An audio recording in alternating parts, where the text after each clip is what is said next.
if you've ever heard the name Jamie Dimon. I have not. He's the CEO of JP Morgan. All right, so you're already like ahead of where I thought you'd be. Let's talk about rock star CEOs. I think one of the biggest misconceptions amongst investors is that popular CEOs or CEOs with name brand recognition are going to deliver the most upside to shareholders. And in fact, often it works in the opposite way. This guy's going to attack the SEC? How about removing him? For a CEO to have reached a certain level of acclaim, that's probably because they've already grown a business to the point where everyone's heard of them. Usually, the bigger gains are going to come from a CEO that no one's ever heard of before. Someone who's working far away from the limelight and slowly building up the type of company that's going to contribute to huge shareholder wealth. When people think about CEOs, they think about people like Steve Jobs or Bill Gates or Jeff Bezos, people that are changing the world.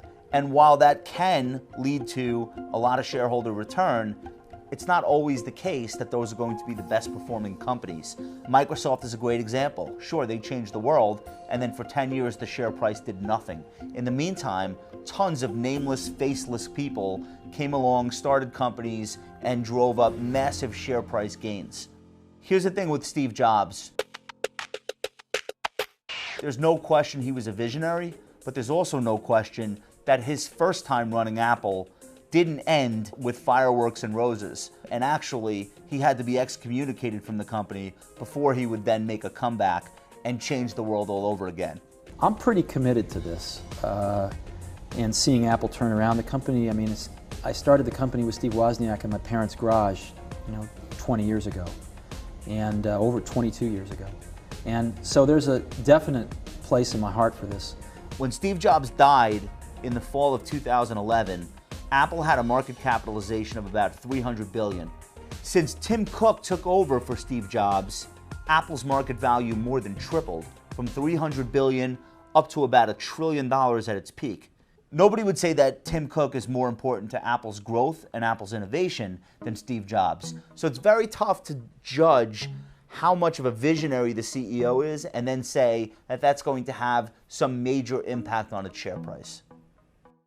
As Apple has grown its iPhone sales around the world, its services business, its watch, all of the things that Apple does, it's obvious that Tim Cook, as the CEO, is still benefiting from the legacy that Steve Jobs built while he was alive, while he was running the company. But despite this, the growth in market cap in both percentage terms and dollar terms under Tim Cook has been absolutely extraordinary. So where does Steve Jobs end and Tim Cook begin? I don't know that there's a quantitative answer to that question. Sometimes you can have the same company, but all it needs is a change at the top. Microsoft is a great example. Under Steve Ballmer, earnings grew, but the share price didn't for a very long time. Satya Nadella comes in as CEO, and yes, there was some change in the fundamentals of the company, but valuation exploded. Wall Street loved the new story, the new CEO, and the areas of expertise that he was bringing to the top job. So I walked around New York, where Jamie Dimon is a celebrity, to see how many people would recognize his name or Warren Buffett's name, and how few people would have any idea who's running MasterCard, who's running Visa, who's running Square or PayPal, or some of the fastest growing, best performing financial stocks. Have you ever heard the name Warren Buffett? No. Never.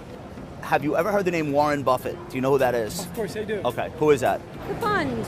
Why am I losing it? I'm losing the name of the fund. Berkshire Hathaway. All right, I know you knew that. Yes. Do you know who the CEO of Square is? I've heard of it, yes. Okay, Yes. no idea the I CEO? don't know. Do you know who the CEO is of MasterCard? No, no PayPal? Square? No. Not a lot of people know these either. In recent years, one of the most famous CEOs has also become one of the most notorious names in the news, and not always for a great reason. Elon Musk is the founder and CEO of Tesla Motors. Tesla had made shareholders a lot of money, and then over the last few years, there's been a stall in the share price, a lot of controversy, tweets that the regulators have taken issue with, a lot of statements that had to have been walked back. Do you think you can work this out with the SEC over the next 2 weeks? Most likely. So while a lot of people are aware of Elon Musk, that hasn't necessarily been great for stockholders. Oftentimes, when a CEO becomes synonymous with their company, if the CEO has a scandal, the company won't escape, and vice versa. We've seen examples of this phenomenon over the years, and it rarely ends well for investors. The CEO of WorldCom had a scandal involving borrowing money from the company, and that company no longer exists. In the modern era, many technology companies have figured out a way to have their cake and eat it too. They get to be public companies with all of the market capitalization benefits that exist. They can use their shares as currency to make acquisitions, to pay highly valued employees, but they don't give up any votes.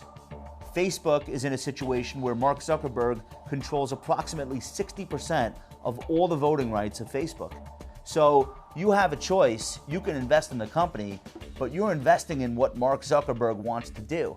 That could work in your favor or against your favor. And if there is a major scandal, it's hard to disassociate one from the other.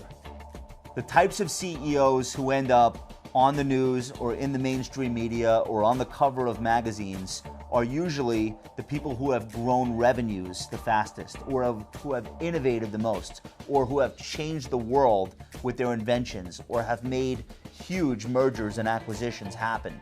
But in reality, the CEOs who deserve the most credit are the ones who grow share price and build the most shareholder value.